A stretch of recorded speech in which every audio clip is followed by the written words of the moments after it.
Dear students, आज का जो हमारा लेक्चर होने जा रहा है वो हमारे प्रीवियस लेक्चर के साथ ही जुड़ा हुआ है, जिसमें हम डिस्कस कर रहे थे कि देखें आपको पेपर के अंदर किसी भी कंपटीशन का जो एग्ज़ाम होता है एसए का, उसके अंदर जो एसएस के टॉपिक्स आते हैं उनकी क्या टाइप्स हैं, उनकी नेचर क्या है, वो किस तरह हमने जब वो एक टॉपिक पढ़ना है तो उस टॉपिक के ऊपर हमने जब अपना ओपिनियन फॉर्म करना है वो हमने कैसे करना है।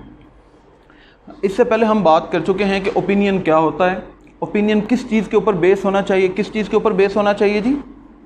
आपकी फर्स्ट क्लास है आज, ओके। किस चीज़ पर ओपिनियन आपका बेस होना चाहिए? देखें, मैंने आपको बताया था कि हमारे पास जो ओपिनियन है इसके अंदर आप समझें कि दो एंगल्स होते हैं। एक एंगल होता है जो फैक्ट बेस्ड होता है, जो बिलीफ बेस्ड होता है। जैसे कोई भी हमारे पास प्रोवर्ब्स होती हैं या कोई साइंटिफिक ट्रूथ होता है, एक फैक्ट होता है और एक होता है पर्सनल ओपिनियन। पर्सनल ओपिनियन का मतलब है कि जब भी आप कोई टॉपिक जहन में सोचते हैं तो हर किसी का उसके ऊपर सोचने का अंदाज अपना अपना है। कि फॉर एग्जांपल आपसे पूछा जाए कि how to alleviate poverty in Pakistan, Pakistan के अंदर पॉवर्टी जो है वो हम उसे कैसे ख़त्म कर सकते हैं। इसका मतलब है कि यहाँ पर क्या पूछा गया, सॉल्यूशंस पूछे गए हैं। अब इसके ऊपर आप हर कोई अपना अपना ओपिनियन जो है वो फॉर्म करेगा। दो तरह की चीज़ें होंगी, एक हमारे पास होगा डाटा, फैक्ट्स होंगे। फॉर एग्जांपल एक रिसर्च हुई और उन्होंने कहा कि जी अगर पाकिस्तान के अंदर आपने पॉवर्टी को एलिविएट करना है तो ये स्टेप्स जो हैं वो आपने लेने हैं। अब ये रिसर्च बेस्ड है। हम अपना जब ओपिनियन फॉर्म करते हैं तो वो कभी भी हम अपना ओपिनियन फैक्चुअल नहीं रख सकते, वो हमारा एक अपना ज़ाती ख्याल होना चाहिए जिसको हमने बाद में उन फैक्ट्स के साथ प्रूव करना है। फॉर एग्जांपल यही अगर मैं स्टेटमेंट आपके सामने रखूं तो आप क्या कहेंगे कि अगर पाकिस्तान के अंदर पॉवर्टी को आपने ख़त्म करना है तो क्या करना चाहिए हमें जी। कोई अपना एक ओपिनियन दे जो आपको लगता है कि ये अगर काम हो जाए तो समझे पॉवर्टी हमारे अंदर जो है वो ख़त्म हो जाएगी। ओके जी, इन्होंने कहा कि हम अगर एम्प्लॉयमेंट अपॉर्चुनिटीज़ मिल गई। अब देखें आपका क्या ख्याल है कि पॉवर्टी कैसे इक्वल अपॉर्चुनिटीज़ मिल जाए, ठीक है जी। जेंडर जो हमारे डिस्क्रिमिनेशन है ये ख़त्म हो जाए, जेंडर बायसनेस ख़त्म हो जाए, इक्वल अपॉर्चुनिटीज़ मिल जाए। इन्होंने कहा कि मोर एम्प्लॉयमेंट, एजुकेशन। एक तीसरा ओपिनियन आ गया कि उन्होंने कहा कि अगर हम एजुकेशन का सिस्टम अपना इम्प्रूव कर लें, बेहतर कर लें, एक क्वालिटी एजुकेशन सबको प्रोवाइड कर दी जाए तो हमारी पॉवर्टी जो है वो कम हो जाएगी। अब ये देखें, यस, रिसोर्सेज बढ़ेंगे जो। अब ये देखें कि हमने तीन ओपिनियंस यहाँ क्लास में अभी आप लोगों से लिए, हर बच्चे का अपना एक ओपिनियन है। तो इसका मतलब है कि जब आप इस टॉपिक के ऊपर ऐसे लिखने जा रहे हैं तो आपका फोकस उस पैरामीटर के अंदर होगा जो आपने अपने जहन में सोचा है। अगर इन्होंने कहा कि हमारे पास इक्वल अपॉर्चुनिटीज़ हों तो फिर आप अपने ऐसे के अंदर एक इस तरह का जो है वो आइडिया डेवलप करोगे जिसमें आप कहेंगे कि देखें इक्वल अपॉर्चुनिटीज़ क्यों ज़रूरी हैं। किसी ने कहा कि रिसोर्सेज बढ़ाएं, रिसोर्सेज बढ़ाना क्यों जरूरी। अब हम फैक्ट्स बताएंगे, हम जो हमारी जो डेवलप कंट्रीज हैं वहाँ से हम अपनी एग्जांपल्स कोट करेंगे, ये बात की बात। सबसे पहले हमने एक अपना ओपिनियन फॉर्म करना होता है। अब ये ओपिनियन जब हमने लिखना है तो कैसे लिखेंगे, वो हम लिखेंगे अपने ऐसे के उस टॉपिक को सामने रखते हुए। पहली हमारे पास कौन सी टाइप होती है जी, जिसे हम कहते हैं कंप्लीट टॉपिक। ऐसा ही है, कंप्लीट टॉपिक क्या होता है कि जिसके अंदर जब कोई ऐसे जो हमारे पास आता है तो उस स्टेटमेंट के अंदर जो एग्जामिनर है, जो राइटर है, उसने अपना ही एक ओपिनियन दे दिया। फॉर एग्जांपल अभी देखें, हमने पहले पूछा how to elevate poverty in Pakistan. अब मैं कहता हूं कि हमारे पास टॉपिक आ गया कि poverty can be elevated by creating equal opportunities for the people in Pakistan. अब देख रहे हैं, अब एक ओपिनियन आ गया ना राइटर का।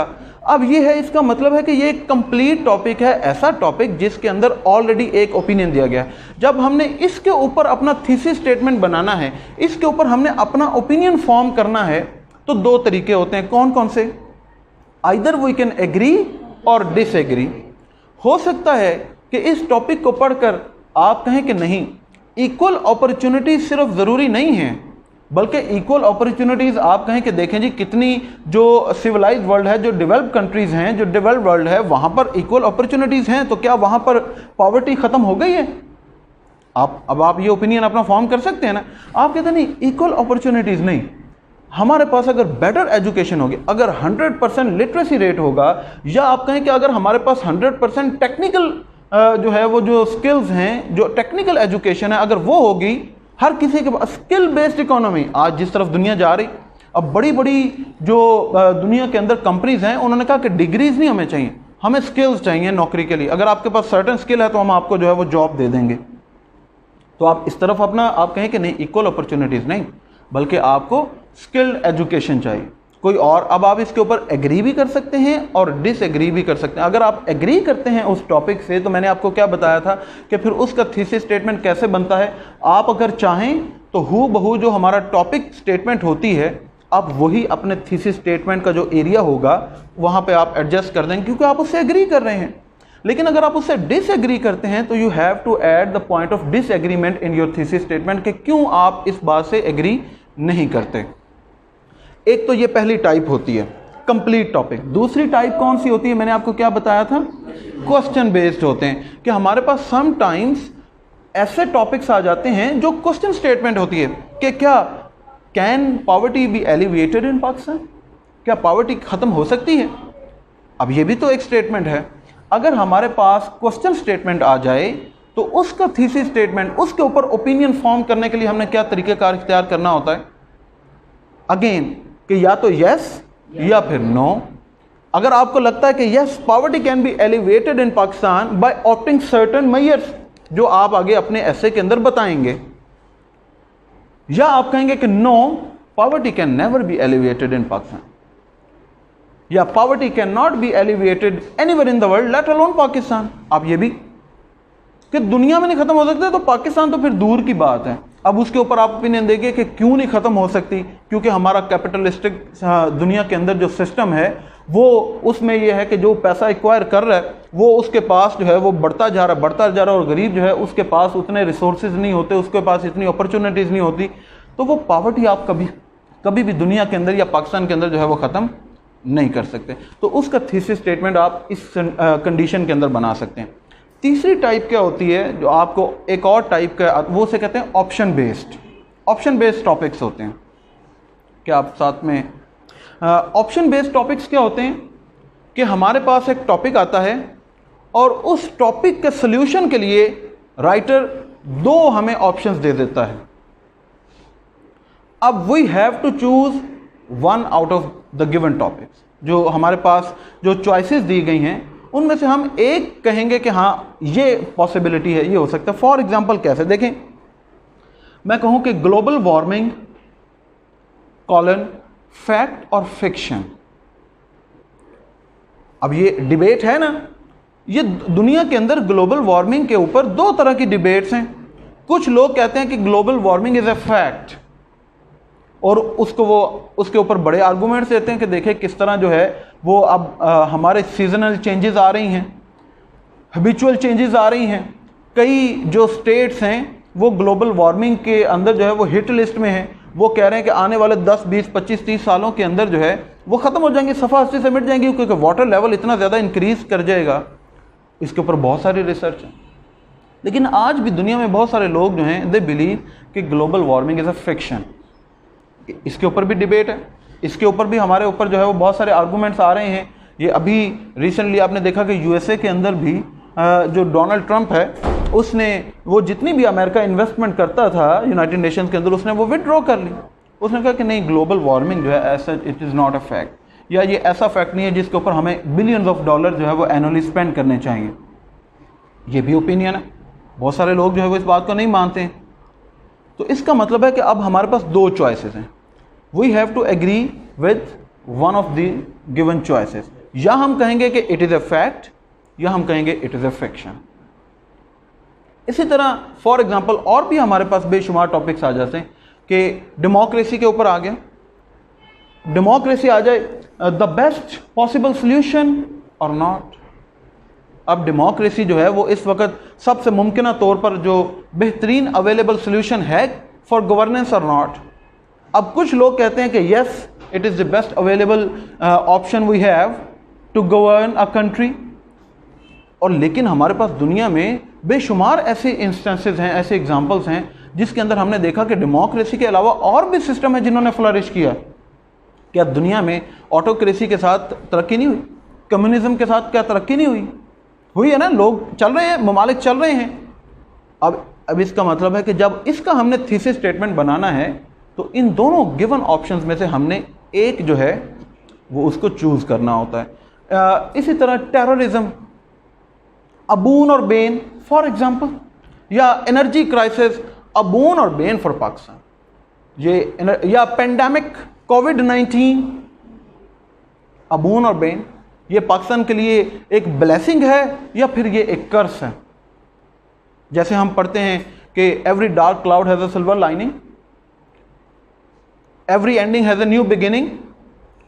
कौमों के ऊपर क्राइसिस आते हैं और वो उनसे आगे निकलते हैं, और क्राइसिस ही हमेशा जो है वो जो ट्रू मेटल है इंसान को उसको टेस्ट करते हैं। तो हम कह सकते हैं कि नहीं, कोविड-19 जो है वो पाकिस्तान के लिए एक ब्लेसिंग बन के उभर रहा है। कैसे? क्या इसके ऊपर एग्जांपल्स देंगे?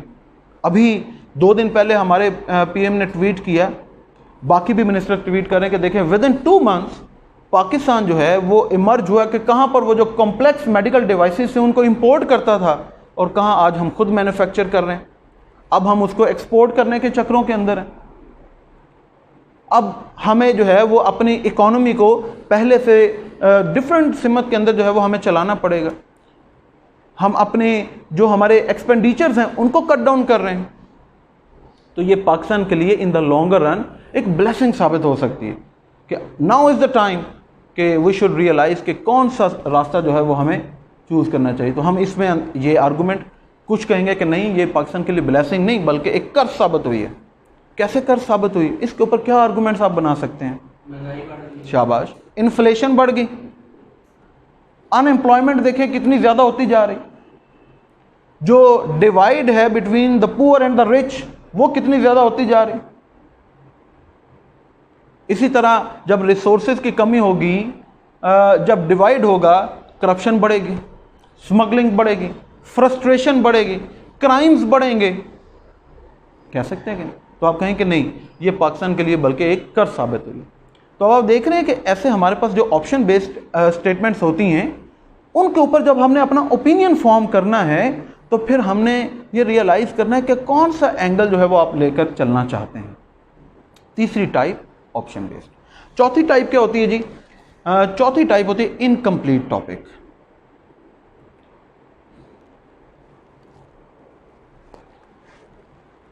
इनकम्प्लीट टॉपिक कौन से होते हैं जी?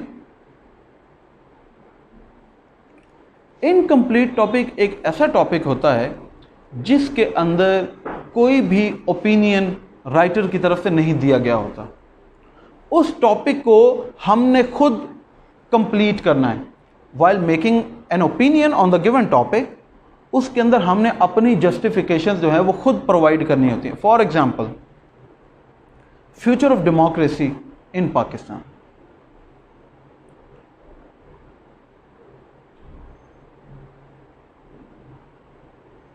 Energy crisis in Pakistan, democracy and the world, democracy and Islam, capitalism versus communism, COVID-19 and economy of the world,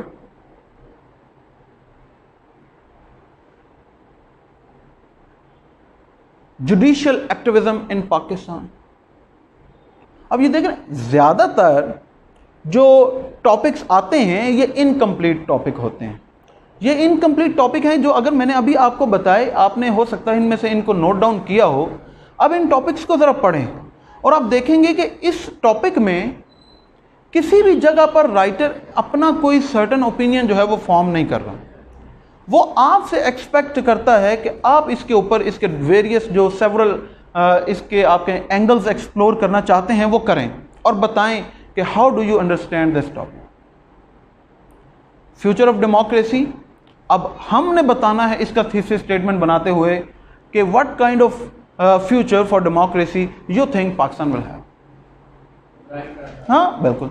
economic crisis in Pakistan, now you will tell the reader कि economic crisis जो है वो किस तरह पाकिस्तान को जो है वो हिंड्रेंसेस उनके लिए क्रिएट करें, किस तरह पाकिस्तान के लिए जो है वो डैमेजिंग सिचुएशन क्रिएट कर सकते हैं।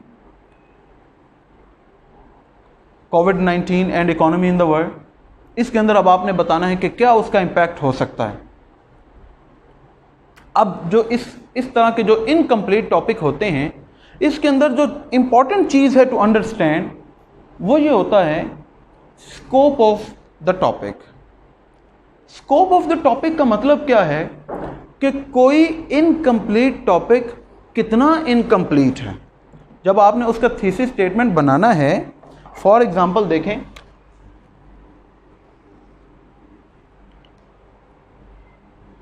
हमारे पास एक टॉपिक आया डेमोक्रेसी, ये हमारे पास टॉपिक है। अब जब हमने इसके ऊपर अपना ओपिनियन बनाना है, हम किन चीज़ों को नज़र रखेंगे? मुझे ये बताएं, क्या इस टॉपिक के अंदर उसने पूछा है कि पास्ट हिस्ट्री ऑफ डेमोक्रेसी पूछा उसने प्रेजेंट पूछा है, उसने फ्यूचर पूछा है? नहीं पूछा ना। उसने क्या पूछा है कि इसका पॉलिटिकल इंपैक्ट क्या होता है, इकोनॉमिक इंपैक्ट क्या होता है, सोशल इंपैक्ट क्या होता है, रिलीजियस इंपैक्ट क्या होता है, या डेमोक्रेसी इनको कैसे इंपैक्ट करती है? क्या पूछा उसने? क्या उसने ये पूछा है कि डेमोक्रेसी इन द वर्ल्ड? नहीं पूछा ना। उसने पूछा है in Pakistan, democracy in Pakistan, democracy in the third world countries, democracy in underdeveloped part of the world? नहीं पूछा ना। तो फिर ऐसे के बारे में एक चीज़ याद रखें कि जब हम ऐसे फिर हमने अपना लिखना है तो उसके अंदर फिर हमें वो सारे एंगल्स एक्सप्लोर करने पड़ते हैं जो उस गिवन टॉपिक के साथ एसोसिएटेड होते हैं, जो उसके साथ जुड़े होते हैं। अब ये देखें, इसका मतलब है कि जब हमारे पास इस तरह का टॉपिक आएगा तो जो स्कोप ऑफ इनकम्प्लीटनेस है वो बहुत ज़्यादा है। हमें हर एंगल को एक्सप्लोर करना पड़ेगा, बताना पड़ेगा, लेकिन इसके अंदर ऑफ कोर्स वेरिएशन जो है इट चेंजेस। हम देखेंगे कि पास्ट, ये नहीं है कि हम 5 सफ़े पास्ट के ऊपर लिख दें, 5 पेजेस जो है वो प्रेजेंट के ऊपर लिख दें, 5 फ्यूचर के ऊपर लिख दें, हम कहें जी हमारा ऐसे तो 15 पेजेस का कंप्लीट हो गया। ऐसा नहीं। उसमें हम देखेंगे कि किस चीज़ के ऊपर हमने फोकस करना है, हम अपना ओपिनियन क्या बना रहे हैं। अब देखें, हमारे पास टॉपिक आ गया डेमोक्रेसी इन पाकिस्तान। अब देखें, जो स्कोप ऑफ इनकम्प्लीटनेस है ये चेंज हो गया है। यहां पे उसने एक लिमिट रख दी है कि आपने अपने एसे के अंदर जब इस टर्म को, इस कॉन्सेप्ट को आपने डिस्कस करना है तो आपने साथ में किस चीज़ को जहन में रखना है। आगे हम अब देखें, फ्यूचर का नहीं उसने बताया, पास्ट का नहीं बताया, प्रेजेंट का नहीं बताया, कोई पॉलिटिकल एंगल्स, इकोनॉमिक एंगल कुछ नहीं पूछा। अब देखें, हमारे पास एक टॉपिक आ जाए future of democracy in Pakistan. अब देखें, अगेन हमारा जो स्कोप है वो चेंज हो गया है। इसके अंदर वो आपसे क्या एक्सपेक्ट कर रहा है, that you are suppose to write something about the future of democracy in Pakistan. अब अगर वो सिर्फ ये कह दे फ्यूचर ऑफ डेमोक्रेसी, अब देखें हमारी डायमेंशंस बिल्कुल चेंज हो गई। अब देखें, मैं कहूं ह्यूमन राइट्स एंड डेमोक्रेसी, अब देखें हमारी डायमेंशन चेंज हो गई है। तो जब हमने इसके ऊपर फिर थीसिस स्टेटमेंट बनाना है तो हम फोकस रखेंगे कि ह्यूमन राइट्स और डेमोक्रेसी जो है किस तरह they can go hand in hand with each other. तो ये जो स्कोप ऑफ इनकम्प्लीटनेस है it varies from topic to topic.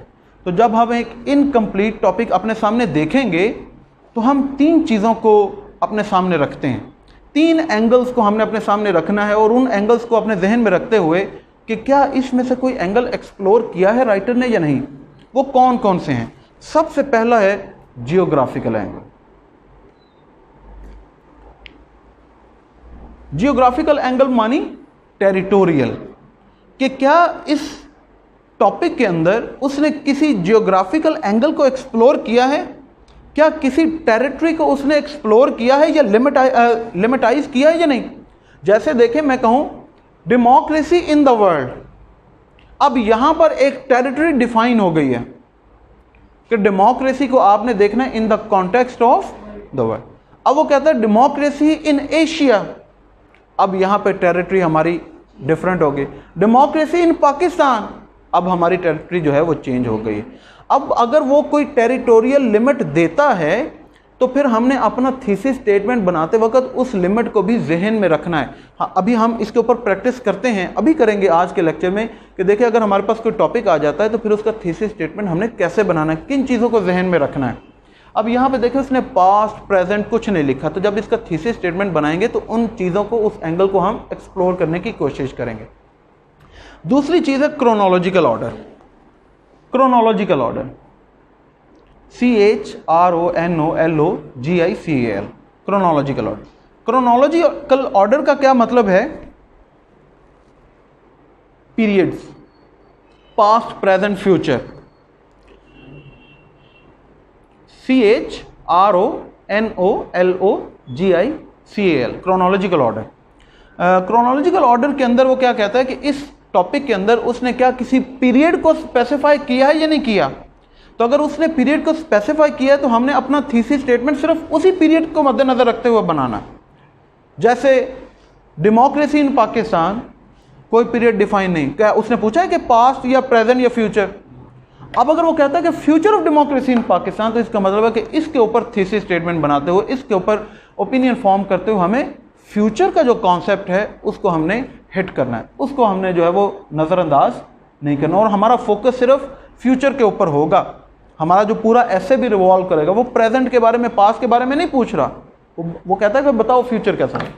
तीसरा क्या है? आइडियोलॉजिकल। आइडियोलॉजिकल एंगल, ये काइंडली राइट डाउन कर लीजिए आप। Okay, ideological order. Ideological order का मतलब क्या है कि उसके अंदर कहीं उसने कोई political, social, economic, religious angle explore करने की कोशिश की है या नहीं की है। फॉर एग्जाम्पल देखें,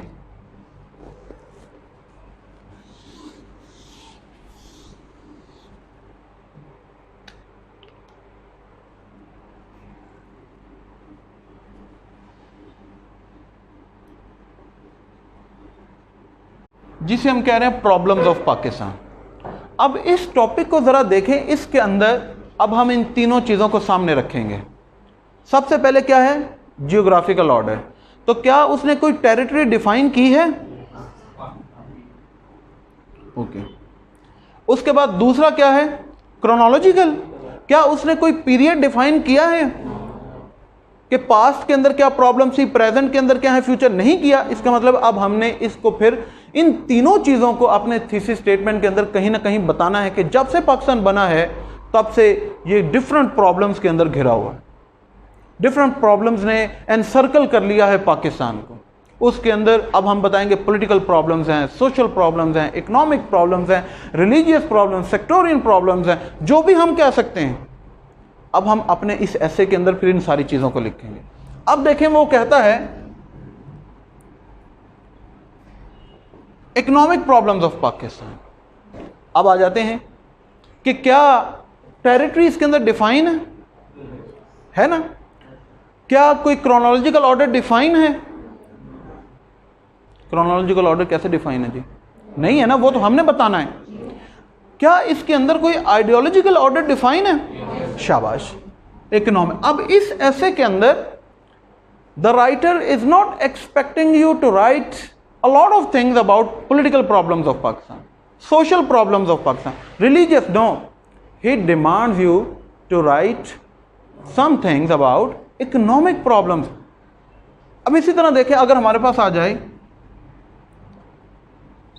social problems of Pakistan, अब हमारा ऐसे चेंज हो गया कि नहीं हो गया? तो ये जो डिग्री ऑफ इनकम्प्लीटनेस है, जो scope of the incomplete topic है, it varies from topic to topic. तो जब भी आप कोई ऐसे का टॉपिक पढ़ें तो इन 3 चीज़ों को आपने जहन में रखना है कि अगर वो इनकम्प्लीट टॉपिक है तो फिर इसका थीसिस स्टेटमेंट मैंने कैसे बनाना है। फॉर एग्जांपल जी, अब हम आगे चलते हैं। हमारे पास यही हम एक ऐसे ले लेते हैं, इसके ऊपर अब हम अपना थीसिस स्टेटमेंट बनाने की कोशिश करते हैं। फॉर एग्जांपल हमारे पास आ गया इकोनॉमिक प्रॉब्लम्स ऑफ पाकिस्तान। सिर्फ ये आप इसे लिखें और इसके ऊपर अभी आपने थीसिस स्टेटमेंट बनानी है।